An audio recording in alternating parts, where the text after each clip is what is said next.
Hi Pisces! Welcome po sa ating channel at ito ay yung weekly kabay tarot reading for November 11 to 17, 2024 for your career and money. Please be reminded kung naka-resonate kayo, comment down. Kung hindi kayo naka-resonate, ibigay niyo po sa iba kasi general reading po ito. This is for you, Pisces, sa inyong career and money ngayong November 11 to 17, 2024.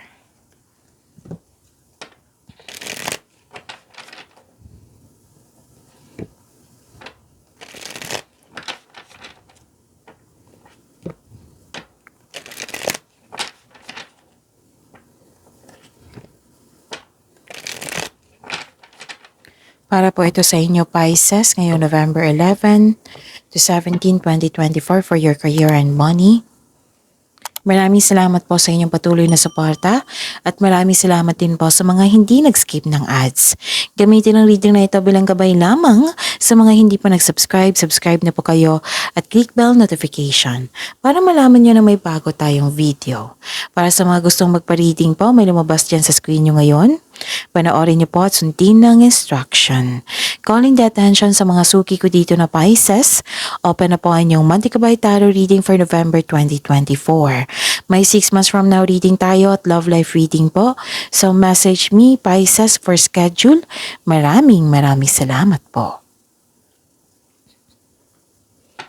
Spirits Guide, mga ganap po para kay Pisces ngayong November 11 to 17, 2024 sa career and money nila. I need 3 cards po.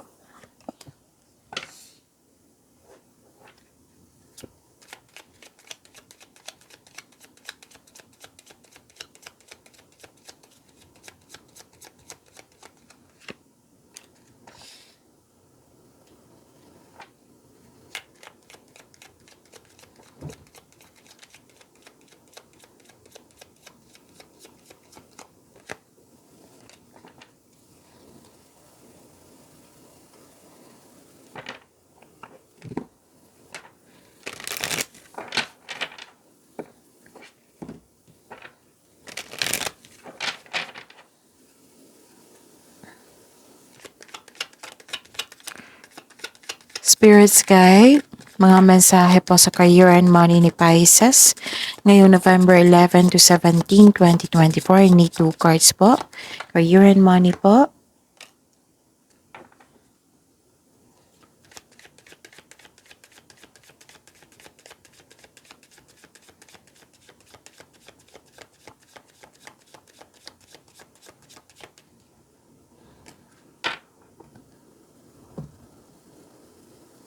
Okay. Pisces, ngayong November 11 to 17, 2024. Sa inyong career and money po ito. Pisces, nakita ko dito. Wow, ang daming offer, oh. Wow, ang ganda. Ang ganda ng mga mensahe. Ang ganda ng cards nyo, Pisces. Nakita ko dito, pwedeng may bisita kayo ngayon. Ngayong week na ito. Pwede ngayong araw na ito kung kailan nyo ito napanood. Na nagbigay ito ng news or information sa iyo. Usually, opportunity to eh. Nabibigyan mo siya ng aksyon, reaksyon. Pwede din, nag-uusap kayo through video call, tawag. Basta naka-receive kayo ng news or information. Nakikita ko dito may offer sa isang nag-uusap kayo sa isang tao. May offer, may signing of contract po. Pwede. Nagkaroon kayo ng deal. Nagkasundo kayo. So, pwede rin signing of contract ito. Okay? So, may nakita kong promises dito, long-term commitment, agreement. Nagkasundo kayo sa isang tao, nag-promise siya sa iyo, nag-promise ka sa kanya, pwede. So, ang ganda, di ba? This is offer, ha? Sa pag-aangat to. Okay? Sabi ko naman sa inyo ang ganda ng cards nyo. Tapos, nakikita ko rin dito na may na-receive kayong blessings. Maraming blessings po. Tapos, nakita ko rin dito na kung nawalan kayo ng pag-asa na nandito po, oh. May binigay sa inyo na blessings na hope and healing. Maraming gusto nito, Pisces, nasa iyo po. Hope and healing. Personal development. Nagkaroon ng clarity, may nalaman ka, pwede din may nalaman kang yung clarity, may natutunan ka. Pwedeng nagre-research kayo dito na nagkaroon ng clarity or dagdag kaalaman. Nakikita ko dito, nagre-research din kayo sa internet. Tapos maraming ideas na binigyan mo siya ng aksyon para pagyamanin ito. Awards and fame, nakikita ko dito, yes, recognition po. Okay? Nakilala ka. Pisces, ang ganda. Pisces. Wow. Winning. Look. Klaro ba? Okay. Sooner or later, luck comes to everyone.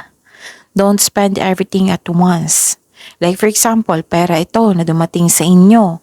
Huwag nyo daw expend everything at once. Baka magasta ito sa isang segundo lang. So, do not overspend. Save po ng money, okay? Luck comes to everyone. Sooner or later, luck comes to everyone. Winning to eh. Pwede din, yung in-offer sa inyo, magbibigay siya ng pera sa inyo, ng karagdagang income, yung magkakaroon ng growth sa inyong pinansyal. Mag-save po daw kayo, sabi po ng cards. And resources. Be grateful for what you have and save something for the future. Oh, dalawang card na nasabi dito, save something for the future. Use wisely and as needed. Okay, dalawang card na po ang nagsabi dito na mag-save po daw kayo. Kumbaga, pwede din, ingatan nyo. Baka magasta nyo yung ipon nyo for this week. So, ingatan din po. Okay? Spirit's Guide. Ano po yung energy ni Pisces sa career and money nila ngayong November 11 to 17, 2024?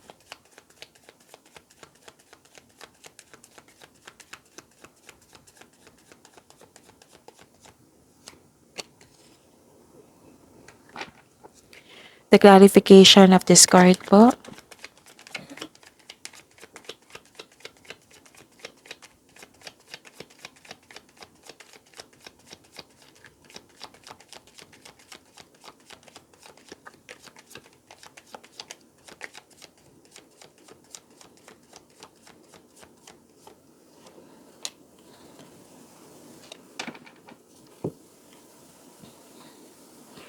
Okay. Remember, Pisces, at the end of the day, alam mo na ikaw lang taong may kakayahan at responsable na gumawa ng sarili mong katotohanan at kinabukasan. So, ano yung energy mo, Pisces? Huwag mawalan ng pag-asa. Be confident. Okay? At have faith. Kung disappointed kayo, then move forward. Huwag kayong mag-attract ng negativity. Okay? Be confident. Huwag kayong mag-give up. Tapusin mo yung mga ginagawa mo na trabaho. Magtiwala sa inyong sarili. Ang sabi ng card dito, inspiration is on the way. So huwag kayong mag-give up. Magkakaroon po ng healing. Your body and soul will heal. Ang sabi ng card niyo po dito, dreams do come true. All your dreams are coming true. So heal from the past and feeling hopeful for the future. And this is the clarification of your cards here to here. Actually, 3 card na nagsabi dito eh. No, 4 pala. 4 pala. Yes, 4. Nakita ko dito na nagkaroon ng recognition na kilala ka. Nagkaroon po ng, anong tawag dito? Mahigit pa sa success, victory. nagkaroon ng recognition, nagkaroon ng pagbalanse, nagkaroon ng pagkakaisa. Okay? So, this is a clarification of your card here na may ganap na promotion ng dahil sa iyong kasipagan. Pwede din, promotion, in-offer sa iyo na leadership role. Pwede din na yung nakita mo talaga yung pag-angat mo. Nakita mo yung pag-angat mo. Naging magaan na lahat. Ganun. Dati nahihirapan ka, ngayon hindi na. May financial growth after a period of struggle. Your discipline and hard work are paying off. So, deserve mo itong mag-enjoy. Deserve mo itong success na ito. May good news po kayong marireceive. So, this is a clarification of your card here. Diba may sabi ko sa oracle nyo na may dumating na news or information. So, that is a good news. Kasi na-clarify dito sa cards nyo. So, that is a repeating message. So, give attention. May parating po na good news, especially after a period of struggle. Feeling proud ka ngayon sa inyong accomplishment kasi nga, mahigit pa to sa success eh. This is victory. In-acknowledge mo yung success at may matatanggap kang recognition from other people. May matatanggap kang papuri from other people. See? Nagsumikap ka at deserve mo itong tagumpay na ito. Allow yourself to shine in this moment, Pisces. And you deserve it, ha? Deserve mo ito. Pwede din itong in-offer dito na trabaho is a leadership role. Yes, Pisces. Ang ganda ng cards nyo po. Okay. Spirits guide. Possible blessings po na ma-receive ni Pisces sa career and money nila ngayong November 11 to 17, 2024.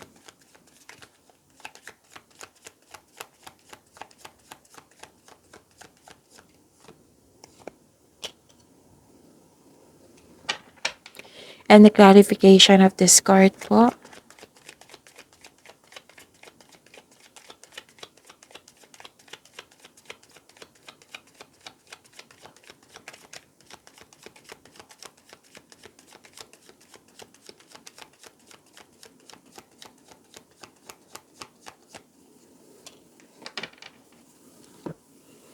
So, ano yung blessings? Ano pa yung blessings? Okay, inom muna ako ng tubig. Saglit lang po.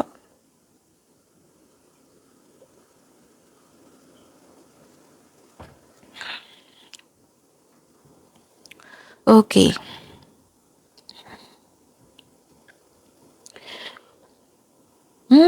Ang ganda. Hope and healing talaga to. Ilang beses na lumabas sa inyo. Kung dati nagkaroon ng conflict or argument regarding sa career and money, now you're releasing it.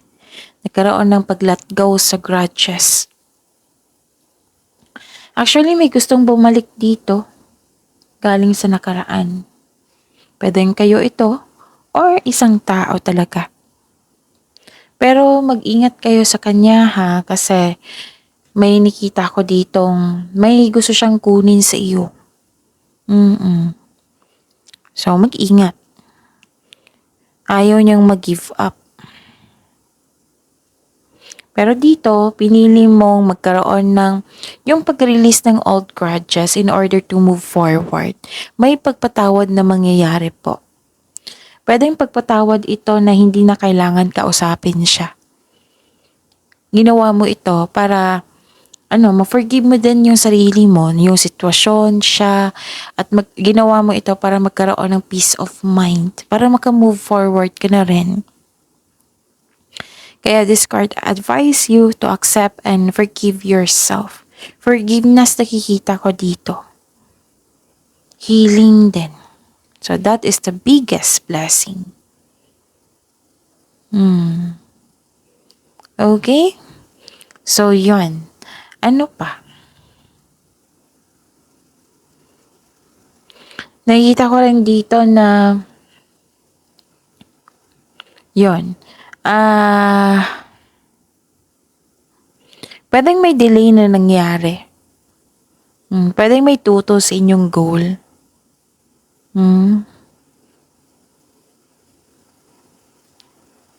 And may nakita ko ditong success in workplace or home. Kung may balak po daw kayo mag-change ng career or magtayo ng negosyo, maraming nag-support sa iyo. May isa lang, may nakita lang akong hindi agree sa inyong desisyon, ganon. Pero at least may mga nag-support sa iyo. So, huwag kayong mapanghinaan ng loob sa mga hindi naniniwala sa iyo.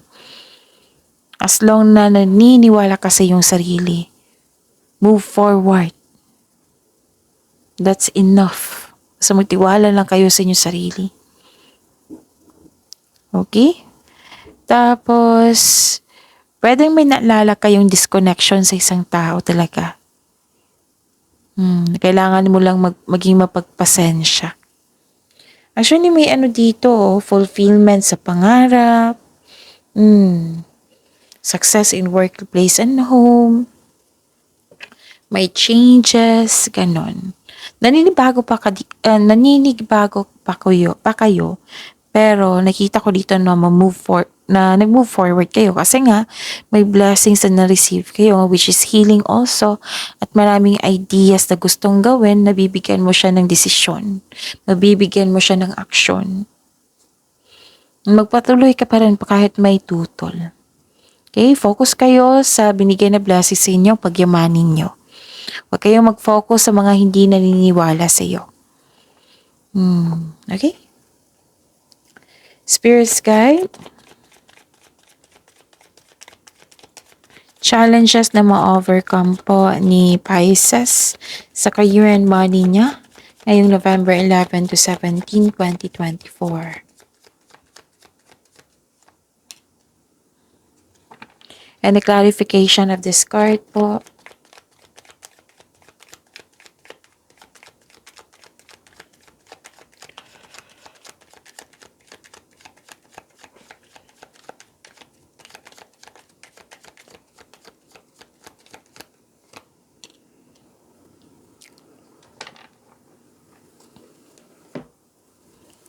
Maraming salamat po sa patuloy na tiwala at suporta sa ating channel.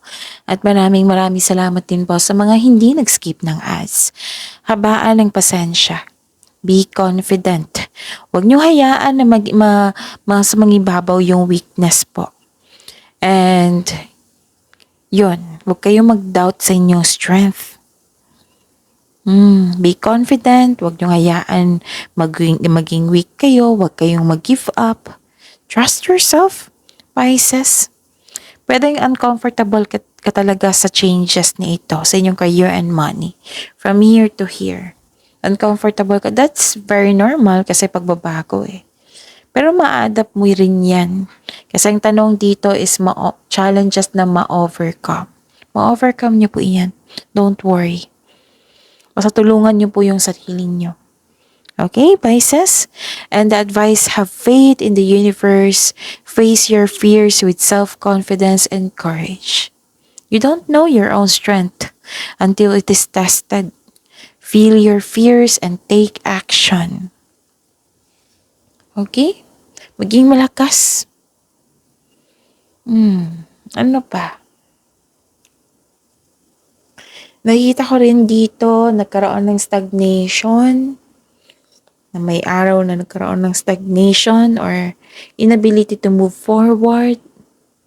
You felt defeated. Yun nga, yung sabi ko sa inyo dito, sikapin yung na hindi kayo makapag-isip ng negativity. Huwag kayong mag-claim ng negativity. Ganon. So yun ha. Huwag niyong hayaan na manaig yung weakness po.